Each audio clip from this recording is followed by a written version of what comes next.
Welcome to CalTech Buddy. Press right and solve faster. Learn to master your Canon F789SGA version 1 and 2 that will make math easy with shortcuts, tips, and calculator techniques. It will help you pass your board exam with ease. Let's go! Okay, so for today, we will discuss the calculator techniques for LCM, or the least common multiple. Okay, before we start, we will define the meaning of LCM. It is the smallest positive number that is multiple of all of them. So meaning to say, if you have multiple numbers, just get the multiples of each number and kindly get the common multiple na pinakamaliit. So literal yung meaning niya na least common multiple. For example, find the LCM of 12 and 18. So simple solution if we will do it manually, kunin may multiples of 12 and multiples of 18. So isa-isay natin yun. So para sa 12, you can use your calculator for the multiples. Mode 6. And then multiples of 12 is simply 12x. And then press equal sign. Let's start with the first integer 1. And then sa end, depende kung how many multiples yung gusto niyo kunin. For example, 10. And then yung step is always 1. So in this way, makuha natin yung multiples of 12. Namely, 12, 24, 36, 48, 60, 72, 84, 96, and 108. So those are multiples of 12. 12, 24, 36, 48, 60, 72, and so on and so forth. So ganun kumuha ng multiples.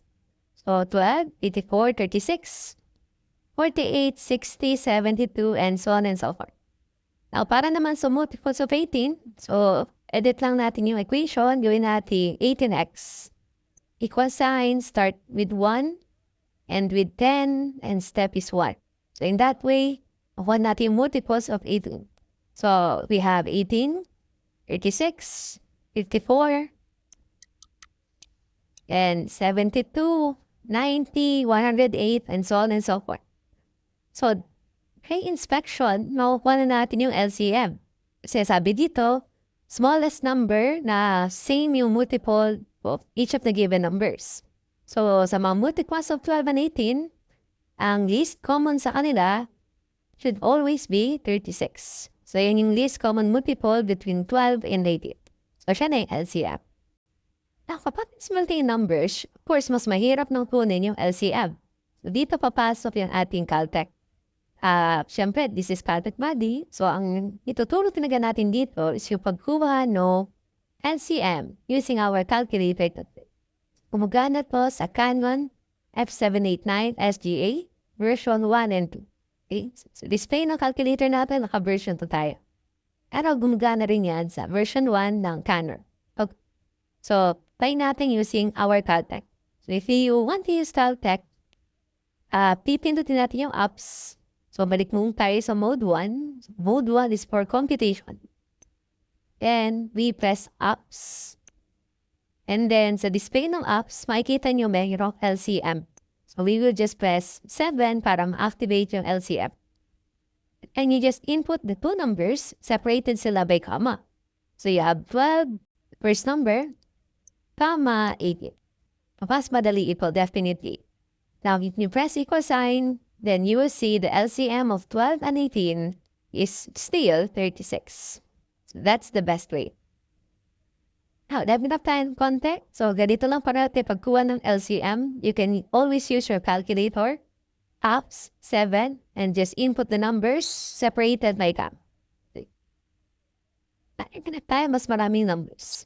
So what is the LCM of 5, 8, 12, 15, and 20?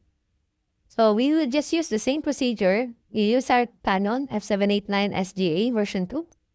We press apps and then press 7 to activate the LCM function. Apps 7. Then let's input the numbers. So 5,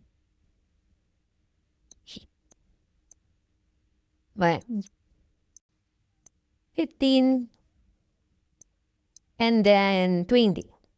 So we will get the LCM of these numbers. The problem is, kapag nag-equal sign tayo dito, ang lalabas dito, syntax error. Ibig sabihin, tayo yung may mali sa pag-input ng mga data.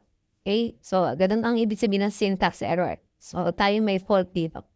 Now, please remember, may limitation si calculator. So, yung Canon F789SGA version 2, parehas lang yan sa version 1. Ang limitation niya, kaya niya lang mag-evaluate ng 3 numbers at a time. So, kung tayo mag-work around 3 numbers at a time. So, gagawin natin ganito. Kung muna tayo ng 3 numbers, then we get the LCM of that. Tapos, pag nakuha niyo na LCM ng 3 numbers, tara niyo siya i-LCM ulit dun sa 2 pang numbers. Parang pinagsama muna natin yung 5, 8, 12 sa single number.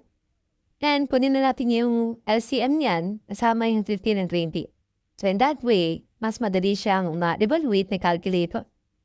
So, we have up 7, then up 7 ulit, LCM, 5, 8. So, that's the limitation. 3 at isi-simplify yan calculator, tapos lagay natin yung 15, and then 20. So, in this way, hindi na tayo mag-matter. So, press equal sign. Oops. Press equal sign. And then, lalabas yung 120. So, huwag lang magkamali sa number of parentheses. So, I'm hoping natutunan natin yung LCM using our calculator technique gamit ang F789SGA version 2 ni Canon. So, this is your CalTech math. Okay, thank you. If you have any questions or clarifications on anything we discussed, feel free to leave a comment and we'll be happy to respond. To God be the glory. Now you can follow us on Facebook, TikTok, and YouTube. Share it with your friends, add them, and subscribe to stay updated on our latest lecture and calculator techniques. Again, to God be the glory. Anyway, these are other CalTech topics to be discussed in this channel. This is your CalTech buddy, Math made easy with shortcuts, tips, and calculator techniques. Bye!